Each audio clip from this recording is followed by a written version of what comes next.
How's it going, everybody? This is the Erroneous One here with a new Kingdom Hearts Unchained Key update video for Monday, the 13th of March.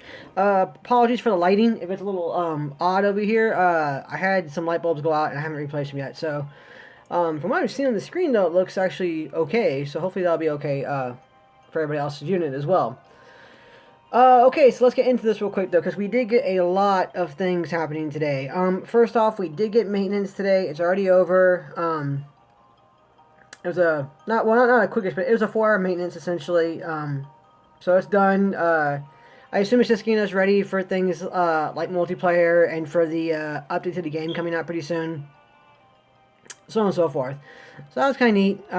That's done, and we're over with that one. And today is indeed the 13th, of course. That means we do get a new organization event, which I'll be doing a video of that directly after this update video right here. It is for Zaldin, number 3. So there he is right there, the Whirlwind Lancer Zaldin, which I guess that's why he turned into a speed type. I still find it really strange that he went from a power type to a speed type all of a sudden. That was just really odd.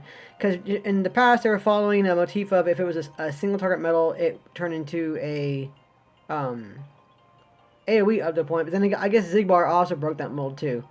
So I don't know. I did find it a little odd that they did that for some reason. I don't know why I did that, but whatever. Now we have another reverse speed. So he is pretty tanky though. Zaldin B, speed type, reversed, 3-tier. He inflicts more damage in slot 5, so he's probably going to go on the Divine Rosep as the best one so far with that higher inventory slot. He is a single target there, and he does cost 4. So the cost can be a little off-putting, but from what I understand, this dude is pretty freaking powerful. And after I do the video, I will be doing a damage tester with him immediately afterwards. Since we're in the middle of a guilt campaign, I have no problems with guilting this bad boy either after I acquire him. So we'll be going through that pretty soon. I'll be showing him off and seeing what he can do. And then we'll talk about his comparisons in terms of Marlier and Ziggy B. So that's something to look forward to as well. So he's pretty cool. I mean, it's another organization, so that's awesome. Here's one I found to be really interesting. We have a brand new VIP quest. This time it's going to be the Illustrated Belle and Beast medals.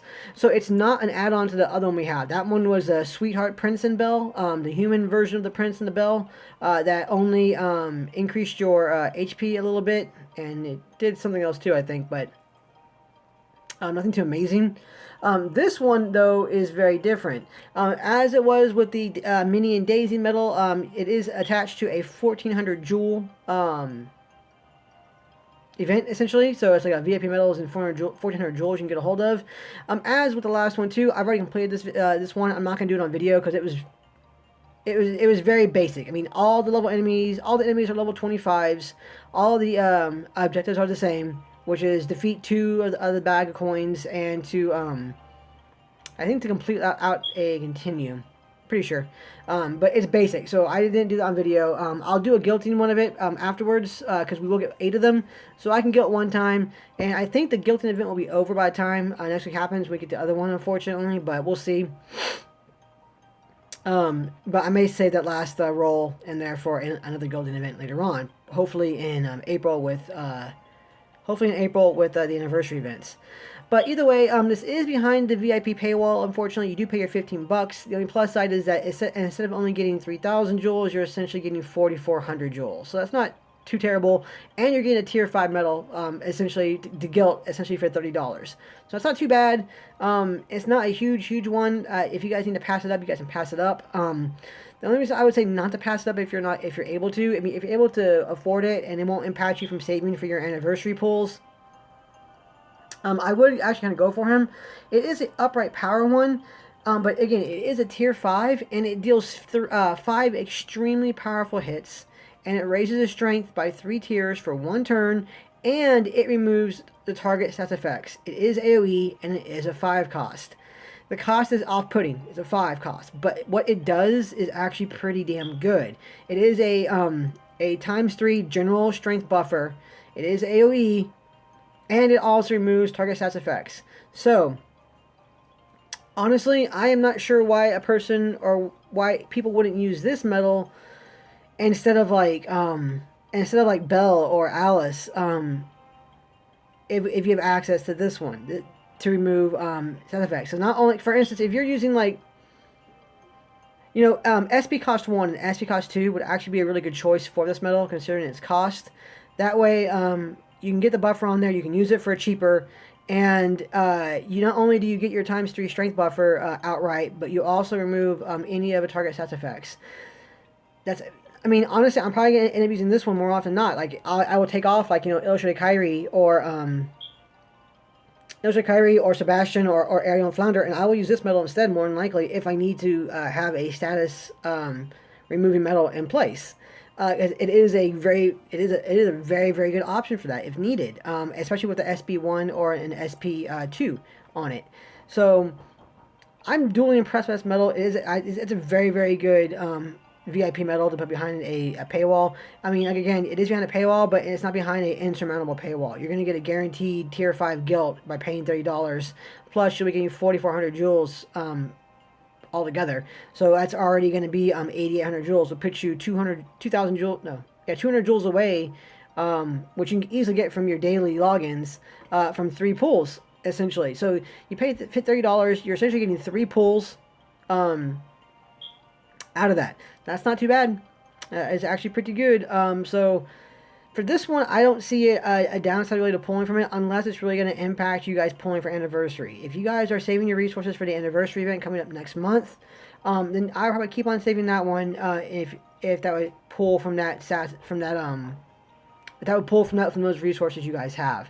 It's a great medal to have. It would be hard to turn away from it in terms of what it does, but I think anniversary pulls will be better off than paying for this one if it comes down to that. If that's your choice, I would say for anniversary pulls. But it's actually a pretty good medal. I'm actually really impressed with this medal, so I'll be glad to get a hold of that one. Alright, so the next one is the Get a Hoppy event for the new event. Again, I've already completed this one too. You get these new, pretty cool, these little new Japan-themed avatar outfits, which are kind of cute. There are 4 raid boards involved in it. The Happy Gloves give you the rare enemy perk +2, so that's not too bad. For that one, in case you need to do a rare enemy outfit setup. But for the medals, you're going to get 4 HDLs, or actually 8, so I'm counting both the male and the female board. 8 HDLs, 4 5-star chips, 4 3-star chips, 4 5-star Dales, 6 3-star Dales, sorry, 4 3-star Dales, and 4 6-star Moogles. Going down, though, they also have the 2 bonus boards, which give you, altogether, it'll give you 2 6-star chips, 4 5-star chips, 6 6-star chips, 2 magic mirrors, the Sid, which is nice, again, some more HDLs there, and then some Huey doing Louis. The other one will be opposite, where it'll be Dales instead of chips. So these are actually pretty good boards. I've already completed this one too as well. It's done. If you guys keep on grinding for the level, the last one or anything, eventually you will summon that raid boss called the Adventurer. And that thing, once you beat it, gives you like 8,000 raid coins. So, you know, you pretty much do the event until you summon that guy, you beat that guy, you get your raid coins, and you can pretty much go buy all the boards. So that's actually pretty cool. That's why I finished it already. That was a pretty cool thing to get a hold of for that one. So that's a pretty neat little thing. It's a little grindy if you don't have skip tickets, or if you don't have skip tickets that you want to waste on this one. It can be a little bit of a grind fest, but at bare minimum, at least the last advanced quest, which are the level 200s, there's only like 2 or 3 enemies in there per go around, so it's not too onerous having to go through that, and it's a pretty small quest area too, so it's not too bad to go through a big quest room or anything like that to complete the event. So that was a good thing for that one too. Aside from that, we also have the daily challenges back, the daily jewel challenges and more. So this is pretty cool. Again, it's the usual thing. You get 200 jewels every day. We have a total of 1,400 jewels set up. So that is actually going to give you, 5,800 jewels this week, essentially, if you also do the VIP one. So adding this into the jewels you also get from the VIP and then that free one too, we're getting quite a tight sum of jewels. I went from having only, I think, like 1,000 jewels, or less, a little under 1,000 jewels, to having an even 6,000 jewels now after today alone. So that was actually pretty good. And I'll be saving these. I'm pretty much going to save all my resources up for anniversary now in the game. And then I also have a bank set aside to pull for anniversary events as well that tickle my fancy, depending on which ones we get. But we had a lot of updates today, guys. Those ones were the main updates going through. I will actually. You know what? I will go to shop. Is there? Sure, it's on increased storage. Nope, can't. That's done. In the album, let's get down there real quick. Chugga, chugga, chugga, chugga, chugga, chugga, chugga. All right, in the outfit, everything's pretty much done, and nothing's really been added into the outfit or the album right here at all. Um, that's not too bad. So here's what I'm kind of curious about now too as well. Zaldin B is probably going to be right down there. The 650 and the 651 is probably going to be Zaldin B, which makes you almost kind of wonder. And again, I haven't seen the data mine for this one, so I'm not too sure. Somebody can obviously correct me if I'm mistaken in this matter, but spot 646, 647, and 648, I am sincerely hoping they are for a high score challenge that will be using these figures on, like Illustrated Leon, Xehanort and Vanitas, Key Art 4, what was the other one? Oh, HD Roxas, and then of course the Black Hook Riku version B, the Neo Shadow, and I do like this Neo Shadow work. Look at that. That Neo Shadow artwork is actually pretty cool. That was really neat. It's kind of like the Shadow one, but obviously Neo Shadows, but wasn't ready for that one. It looks really cool, actually. And then, of course, the Mysterious Figure. So hopefully these medals will be boosters in the High Score Challenge if we do get one this month. I imagine we'll get one this month more than likely. I'm hoping, because usually we get one High Score Challenge per month. But it could be that they're going to be saving things up for anniversary. So, I don't know. I am kind of looking forward to things. They did give us 4 premiums in one go, which leads me thinking that pretty soon we're going to start getting into Tyree, Kingdom Hearts 2 Illustrated, Sora and Riku, and a few other ones that were pretty decent as well from the JP side. That's not a for sure thing, though, of course. I don't know the exact order of medals being released. Even when I was kind of paying attention to the order they're being released in, Global side has released them in different orders already. So, who knows? I have no idea just yet. But we'll find out. It's stuff to look forward to. Definitely stuff to look forward to. Like I said, I'm going to finish up this video now, and I'll be going through and doing the Zaldin B quest, so that'll probably be up within the next 30 to 40 minutes. So other than that, you guys, as always, thank you so much for watching. Take care, and have a great day.